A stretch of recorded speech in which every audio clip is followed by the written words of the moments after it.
Samantala, natapos na ng Department of Public Works and Highways Isabela 3rd District Engineering Office ang konstruksyon ng 2 flood control structures sa bayan ng Reyna Mercedes, Isabela. Ang unang proyekto ay itinayo sa barangay Malalatang Tunggi na may kabuuang haba na 442.40 lineal meters.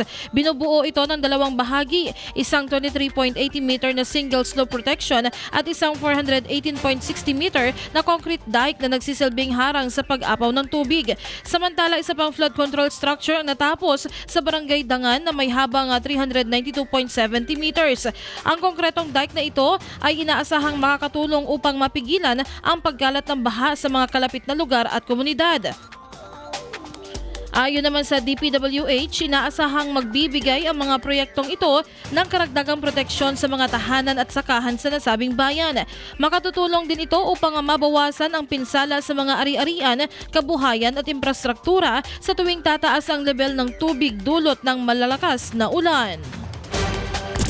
IFM News.